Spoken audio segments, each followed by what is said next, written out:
बिस्मिल्लाहिर्रहमानिर्रहीम। अस्सलामु अलैकुम।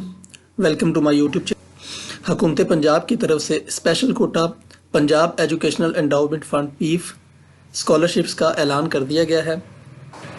पीफ स्कॉलरशिप 2023 और 24 के लिए इंटरमीडिएट और ग्रेजुएशन के लिए दरखास्तें ली जा रही हैं। पीफ स्कॉलरशिप 2023-24 बराए इंटरमीडिएट और ग्रेजुएशन के लिए दरखास्तें लेने का सिलसिला जारी है। दरखास्त फॉर्म फिल करने से लेकर दरखास्त फॉर्म भेजने तक और इसके अंदर जितनी भी तमाम मालूमात है, जो भी छोटी छोटी चीज़ से लेकर बड़ी चीज़ तक तमाम मालूमात इस वीडियो में मैं आप तक पहुंचाऊंगा। आप लोगों ने मुकम्मल वीडियो देखनी है। इसके अंदर से कोई भी चीज़ आपने मिस या रिप्लेस नहीं करनी, ताकि आपका कोई क्वेश्चन या आपको कोई कन्फ्यूजन ना रहे।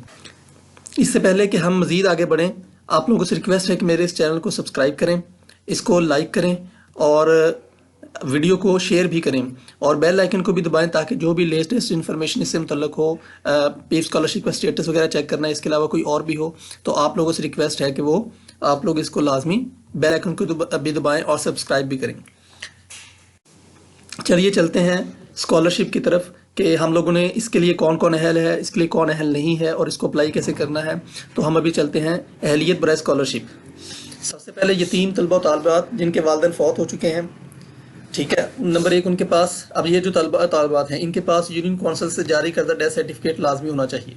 ठीक है, तो ये आप लोगों ने आगे जाके मैं बताऊंगा कि इनके पास ये लाजमी हो और इसको आप लोगों ने जब ऑनलाइन अप्लाई करना है तो आप लोगों ने अपलोड करना है। दूसरी किस्म के तलबा तालिबात ग्रेड 1 से लेकर 4 के सरकारी मुलाजमिन के बच्चे होंगे। इनके पास पे स्लिप की कापी होनी चाहिए जिसके अंदर सारा का सारा मौजूद हो कि आपकी तनख्वाह कितनी है, आपके बच्चे कितने हैं, बच्चों के लिहाज से कि आप अहल हैं या नहीं हैं। तीसरी कैटेगरी है अकलियती मज़ाहब से तल्लुक़ रखने वाले, इनके पास अकलियती सर्टिफिकेट होना लाजमी है। चौथी कैटेगरी है स्पेशल या मजदूर स्टूडेंट्स, ठीक है, इनके पास सरकारी अस्पताल DHQ या THQ का मजदूरी सर्टिफिकेट होना लाजमी है। पांचवी कैटेगरी है दहशत गर्दी में शहीद होने वाले सिविलियन बच्चे, ये आपने याद रखना सिविलियन बच्चों के लिए ही है, ये आर्मी के लिए नहीं है। इनके पास यूनियन काउंसिल से जारी करदा डेथ सर्टिफिकेट होना लाजमी हो जिसके अंदर मौत की वजह लिखी हो कि ये शहीद हो। अब नंबर 1 अहलियत स्कॉलरशिप के लिए कौन कौन सी। Number 1 board of intermediate and secondary education, यानी जो पंजाब के अंदर जितने भी बोर्ड है 22 या फेडरल बोर्ड से मैट्रिक या इंटर का इम्तिहान साल 2023 में पास किया हो। ये आपको पता है कि मैट्रिक का भी रिजल्ट आ चुका है और इंटर का भी रिजल्ट आ चुका है। मैट्रिक या इंटर में कम से कम नंबर 60% से जायद हों, ठीक है, 60% या 60% से जायद हों। नंबर 3 सूबा पंजाब की हदूद में सरकारी या रजिस्टर्ड प्राइवेट अदारे से पास तलबा और तालिबात दरख्वास्त के अहल हैं। नंबर 4 चीज़ इसके अंदर कि अब वो पास होने के बाद, यानी मैट्रिक या इंटर के अंदर पास होने के बाद अब उन्होंने किसी सरकारी या रजिस्टर्ड प्राइवेट अदारे में इंटर या ग्रेजुएशन में दाखिले, अगर मैट्रिक पास की हो तो इंटर के अंदर उसने दाखिला ले लिया हो, और अगर ग्रेजुएशन इंटर पास की हो तो ग्रेजुएशन में किसी सरकारी इदारे में उसने दाखिला ले लिया हो, तभी वो स्कॉलरशिप का अहल होगा, अदरवाइज वो अहल नहीं होगा। और ग्रेड 1 से 4 के मुलाजमीन की तनख्वाह 60,000 से जायद ना हो। जो दहशतगर्द हमलों में शहीद होने वाले बच्चों के लिए महाना आमदनी की शर्त नहीं है, उनकी आमदनी जितनी भी हो उनसे कुछ नहीं पूछा जाएगा, उनको स्कॉलरशिप दे दिया जाएगा। और 5वें नंबर पर जो ग्रेड 1 से 4 के मुलाजमीन की तनख्वाह 60,000 से ज़्यादा होने का मतलब ये है कि उनकी टोटल आमदनी 60,000 से ज़ायद ना हो। सिर्फ तनख्वाह नहीं, इसके अंदर टोटल आमदनी उन्होंने बताने कि हमारी आमदनी ज़ायद नहीं, उन्होंने ये मतलब स्टेटमेंट देनी है। अब स्कॉलरशिप के लिए कौन कौन अहल नहीं है, ये आप इसके बारे में आप लोगों को बताता हूँ। नंबर 1 जिन स्टूडेंट्स ने मार्क इंप्रूव किए हों या रिपीटर हों वो स्कॉलरशिप के अहल नहीं है, ये बात आपने जहन में रखनी है। जिनके मार्क 60% से कम हो वो भी स्कॉलरशिप के अहल नहीं है। स्पेशल कोटा स्कॉलरशिप है पीफ का, इसके अंदर वो अहल नहीं है। और सिर्फ सूबा पंजाब के लोग अहल हैं, इसके अलावा किसी और सूबे से कोई भी बच्चा अहल नहीं होगा इस स्कॉलरशिप। अब दरख्वास्त देने का तरीकाकार है, बहुत अहम है, इसको अपने बड़े गौर से समझना है। तो दरख्वास्त सिर्फ ऑनलाइन जमा करवा सकेंगे, आपने हार्डशिप के अंदर या आपने बाई हैंड जमा नहीं करवानी, सिर्फ ऑनलाइन जमा करवानी है। इसका मुकम्मल तरीका आप लोगों ने अभी जाना नहीं है, इसको मिस नहीं करना, आप लोगों ने मुकम्मल तरीका इधर से सीखना है। जो अभी मैंने नीचे दिया गया लिंक आप लोगों ने ओपन करना है और हदायत के मुताबिक आप लोगों ने फॉर्म को फिल करना है। लिंक कौन सा है वो भी अभी आपको दिखाता हूँ। ये वाला लिंक है, ये डायरेक्ट लिंक है, आप डायरेक्ट जाकर उधर फॉर्म के ऊपर पहुँच जाएंगे, ठीक है। ये वाला लिंक है, इस लिंक के ऊपर आप लोग डायरेक्ट उधर फॉर्म के ऊपर पहुंच जाएंगे, आप लोगों को पीछे कहीं भी रुकने की ज़रूरत नहीं पड़ेगी। अब आप लोग दरख्वास्त फॉर्म कैसे फिल करेंगे, जैसे ही आप लोग वो लिंक ओपन करेंगे जो मैंने उधर दिया हुआ, आप लोगों को मैंने डिस्क्रिप्शन में भी दे दिया, वहां से आपने कॉपी करके इधर पेस्ट कर लेना है अपने ब्राउजर के अंदर। तो आप लोग यहाँ पर जाएंगे, इसके अंदर देखें ये सबसे पहले लिखा हुआ है डायरी नंबर। डायरी नंबर को आपने नहीं छेड़ना, अभी मैं इसके बारे में आपको बताऊंगा कि ये कब आएगा और कैसे आएगा। आपने अपना नाम लिखना है, अपना CNIC, ठीक है, अपना बे फॉर्म है, बे फॉर्म CNIC, तो CNIC, स्टूडेंट का जेंडर आप मेल है फीमेल है, फादर का नाम, फादर का CNIC, होम एड्रेस आपने लिखना है, इसका मुकम्मल पता लिखना है, आपने 2 मोबाइल नंबर देने हैं, ठीक है, ये 2 मोबाइल नंबर देने हैं, ये आपकी ज़ाती मालूमात पहला हिस्सा, आप लोगों का पहला हिस्सा आ गया। उसके बाद हाँ जी, आपने इम्तिहान किस साल में पास किया, आपने लाजमी कहना है कि 2023 के अंदर। एजुकेशन का लेवल आपका कौन सा है, मैट्रिक है, इंटर है, जो भी आपका लेवल है आपने वो लिखना है। आपका कौन सा बोर्ड है ये भी आपने इधर लाजमी लिखना है कि आपका बोर्ड कौन सा है। बोर्ड साहिवाल है, मुल्तान है, DG खान है, बहावलपुर है, जो भी आपका बोर्ड है पंजाब के अंदर या फेडरल बोर्ड है, पंजाब या फेडरल बोर्ड के अलावा और कोई इधर नहीं हो सकता। उसके बाद आपने बोर्ड का रोल नंबर लिखना है जो आपके रिजल्ट कार्ड के ऊपर दिया होगा। आपके टोटल मार्क्स वो 1100 उन्होंने खुद से बता दिया है, ये मैट्रिक और इंटर दोनों के 1100 मार्क्स हैं।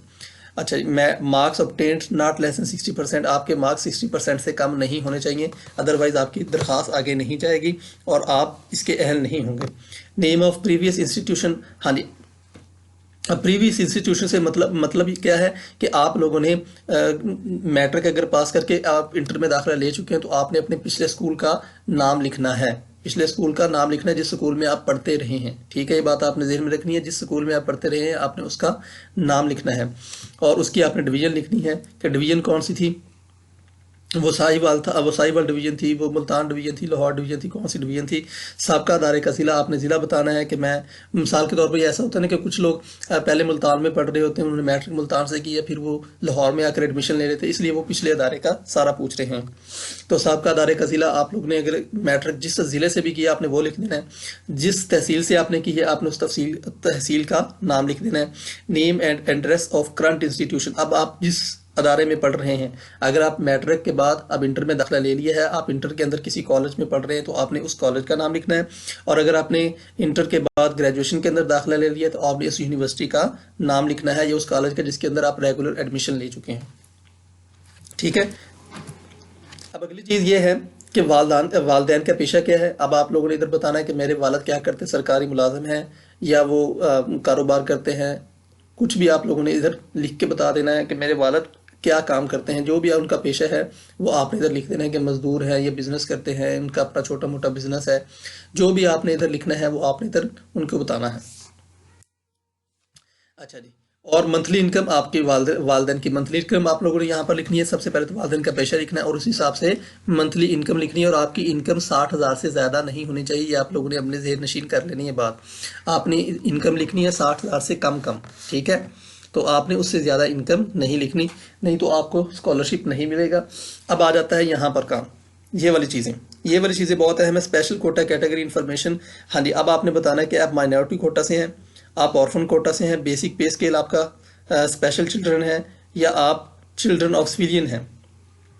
हाँ जी, पहली बात, अगर आप माइनॉरिटी कोटे से ताल्लुक रखते हैं तो इस पर क्लिक करें, पहले वाले पर। अगर ऑर्फन है तो इस पर आप जिस पर भी क्लिक करेंगे, ठीक है, जिस पर भी क्लिक करेंगे वो आपसे वो वाला सर्टिफिकेट मांगेगा जो मैंने सबसे ऊपर आप लोगों को बताया था कि शुरू में आप लोगों को बताया था कि आप लोगों के पास ये सर्टिफिकेट होने चाहिए। तो आप लोगों ने क्या करना है, आप लोगों ने इन डॉक्यूमेंट्स को, जो भी आप लोगों का सर्टिफिकेट होगा, उसको PDF की फॉर्म में अपलोड करना है। आपने क्या करना है, आपके पास कोई भी तस्वीर, आपने उसकी तस्वीर लेनी है, तस्वीर लेने के बाद आपने उसको PDF की फॉर्म में तब्दील करना है, और PDF की फॉर्म में तब्दील करने के बाद यहाँ पर अपलोड करना है। इसके मुतल्लिक मैंने अलहदा से वीडियो भी बना रखी है, मतलब पूरा ऑनलाइन करने के बाद अगर आप लोगों ने वो चेक करना है तो वो आप लोग उसको भी वहाँ पर देख सकते हैं। उसका लिंक भी मैंने नीचे दे दिया है, आप वहाँ पर जाकर वहाँ से कॉपी पेस्ट करके मेरे इस वीडियो को, जिसके अंदर मैंने ये पूरा फॉर्म फिल करके रखा हुआ है, आप वहाँ से मेरी वीडियो चेक कर सकते हैं और फॉर्म को फिल कर सकते हैं आसानी से। और PDF में डॉक्यूमेंट को, मतलब एक तस्वीर को आपने डॉक्यूमेंट को PDF में कैसे बदलना है वो भी मैंने वहाँ पर करके रखा हुआ है। तो उसके बाद आप लोगों ने, जब ये सारा काम अपलोड हो जाएगा, आपका आखिरी काम रह गया है सबमिट। तो आपने क्या करना है, इस सबमिट बटन पर आप लोगों ने क्लिक कर देना है। आपकी दरखास्त दोबारा से देखने के बाद जैसे ही आप सबमिट करेंगे तो आपकी फॉर्म दरखास्त चली जाएगी। दाखिला फॉर्म सबमिट करने के बाद अभी आपका काम मुकम्मल नहीं हुआ, अभी रुकना है आपने। आपका भी एक बहुत ही अहम और मेन हिस्सा आपका रहता है दाखिला फॉर्म सबमिट करने वो क्या रहता है, डायरी नंबर। ये आपने ध्यान में रखना है। दाखिला फॉर्म सबमिट करने के बाद आपको जैसे ही वो फॉर्म सबमिट करेंगे, आपकी स्क्रीन के ऊपर एक डायरी नंबर शो होगा, जिसको आपने सेव करके रख लेना है। 2-3 जगह पर उसको सेव कर लेना है। और उसको सेव करने की ज़रूरत क्यों है? सेव करने की ज़रूरत उसको इसलिए है क्योंकि वही खतो किताबत के लिए आपसे जब आप फ़ोन करके पूछेंगे, कोई स्टेटस वगैरह जानना चाहेंगे, तो उसी डायरी नंबर से ही आपका सारी खतो किताबत होगी। आपसे सिर्फ वो डायरी नंबर ही पूछा जाएगा। अब वो स्कॉलरशिप आपने खुद वहाँ नहीं जाना, वो आपसे खुद ही राब्ता करेंगे, आपसे खुद ही उसके मतलब पूछेंगे और आपको स्कॉलरशिप अलॉट हो जाएगा। यानी आप जब फर्ज किए किसी भी अदारे में पढ़ रहे हैं, वहाँ पर आपका वो फॉर्म आ जाएगा और आप फिल करके वापस, आप बाई नेम आपका वो फॉर्म आएगा और आप वो फॉर्म फिल करके दोबारा अदारे के थ्रू वापस भेज देंगे, तो आपका स्कॉलरशिप लग जाएगा। स्क्रूटनी के बाद आपका पूरा स्कॉलरशिप लग जाएगा। हाँ जी, अब अप्लाई करने की जो आखिरी तारीख है वो क्या है? अप्लाई करने की जो लास्ट डेट है वो है 31 जनवरी 2024। बिल्कुल ज़हन में रखना इसको, 31 जनवरी 2024 स्पेशल कोटा पीफ स्कॉलरशिप फॉर्म जमा करवाने की आखिरी ऑनलाइन, और ये ऑनलाइन होगा 31 जनवरी 2। हाँ जी, अगर आप लोगों का कोई क्वेश्चन है इसके बारे में तो आप लोग मुझसे कमेंट में पूछ सकते हैं। जो नंबर दिया गया है आप मुझसे व्हाट्सएप करके पूछ सकते हैं, या आप लोग अगर ऑनलाइन अप्लाई करना चाहते हैं, आप लोगों से अप्लाई नहीं हो रहा, तो आप मुझसे कॉन्टैक्ट कर सकते हैं। तो इसके अलावा आप लोगों से रिक्वेस्ट है कि मेरे इस चैनल को लाजमी सब्सक्राइब करें, लाइक करें, और वीडियो पसंद आई हो तो इसको शेयर भी कीजिएगा। तो बेल आइकन को भी दबाएं ताकि जो भी लेटेस्ट इन्फॉर्मेशन हो इससे मुतल्लक आप लोगों को फ़ौरन से मिल सके और आप लोग को मिस ना कर सकें। Okay, thank you so much. Allah हाफिज़।